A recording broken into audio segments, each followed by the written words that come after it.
What's going on, guys? It's Adonis. The Apple event just wrapped up. I'm trying to stay a little bit quiet right now because it is about 4:40 in the morning in Australia right now, and everybody's asleep except for me because I'm a ridiculous nerd.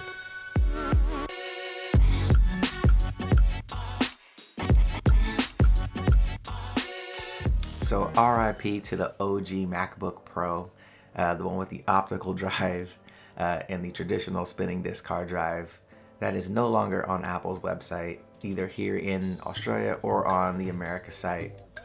So about time. Also, on the side note, I'm not sure if they're getting rid of the MacBook Air or if they're just saying that they're adding another MacBook Pro for a 13-inch.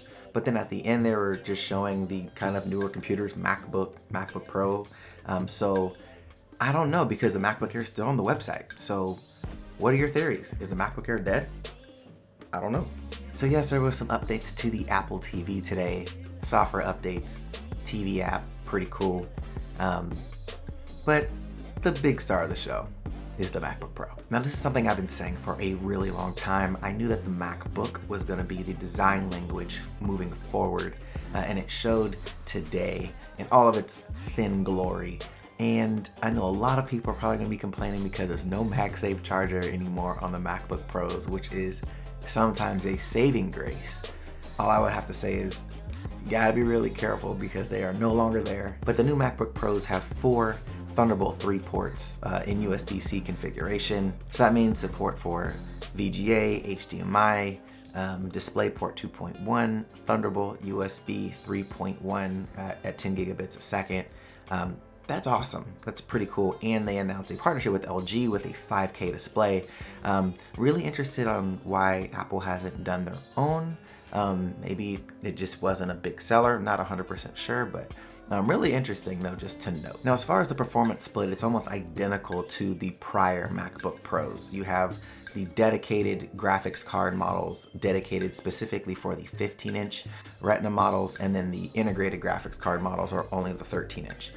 New to the 13-inch this year is actually side-mounted speakers. So no longer is the speaker coming out of the back where the hinge is. It is now side on the opposite sides of the keyboard.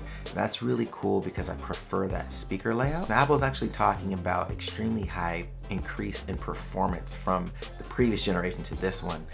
The big one noted for me, because I do video editing, 130% faster in graphics. That is incredible. I cannot wait to get my hands on this computer specifically just for render and video. I am super excited. And because my content is 4K and eventually getting a camera that will shoot 4K at 60 frames, hopefully sometime soon, that SSD write speed is going to be crucial as far as rendering, as far as playback in Final Cut, and it's actually 100% faster in this configuration versus the previous configuration of the MacBook Pro. So that's really cool. So if you're into video, if you're into graphics, if you're into gaming possibly, this actually may be a big increase. Not to mention 4 gigs of graphics RAM. That's pretty awesome for the 15-inch. So hopefully sometime soon I can get my hands on one to do a proper review, see if I'm gonna keep it, because right now my portable is my iPad Pro. That's my go-to all the time. There are limitations as far as video. Obviously I can't add plugins to iMovie or Pinnacle Pro. So that's something that I do miss coming from Final Cut on the go. So who knows, I might go back to a MacBook Pro. I have no idea, but I do know 10 hours of battery life on both computers. That is beast mode. Now, there was some improvements also to the displays, taking a step further from the MacBook display, which is arguably the best display that Apple makes, but now increasing that even further with wide color gamut support. Really awesome. You have 25% more color with that. 500 nits of brightness, which is actually a fairly bright display, and 67% higher contrast ratio. So all in all, if you're going to be editing video, photos, gaming, this is going to be a big increase as far as visual pleasure. That pleasure though. Now, as far as the keyboard goes, I know some people, when they first type on the MacBook keyboard, they're not really a fan of the butterfly keys because of the lack of travel. Now, Apple's saying that they addressed some of this with this new keyboard. I'm gonna have to try it out for myself. I actually didn't like the MacBook keyboard when I first used it. but then after using it, I actually really like it. So I want to know what this one feels like, so I will let you know as soon as I get my hands on one what those impressions are. But I'm really curious to see if there's a little bit more travel or if it's more of a tactile feel, because sometimes the MacBook keys can feel a little bit mushy. But really the massive change is going to be that touch bar and the Touch ID sensor. So essentially we have a Retina OLED panel above the keyboard where the function keys used to live, and this adds new interface for apps, different things that you can do inside of like creative apps, which I'm really excited about. They had a couple of demos up there from some developers, Photoshop. We had a DJ kind of demo, which was really dope. This is gonna open the floodgates for companies to create, specific UI things for the MacBook Pro. And I want to see if this actually starts changing how other computers are now going to be using that function key row. Will other computer manufacturers switch up to something like this? Will they go completely OLED? Who knows? Let me know what your guys' theories are on that. Will we see a massive kind of paradigm shift into other keyboard manufacturers or computer manufacturers? And also, will this open up for third-party keyboards for Apple to actually have an OLED bar there? Will it show if you connect it via Bluetooth or a wired connection? Will that send that information to these keyboards? Some of these questions haven't been answered yet. But all in all, I was really excited about this MacBook Pro going into it. I'm glad it comes in space gray again.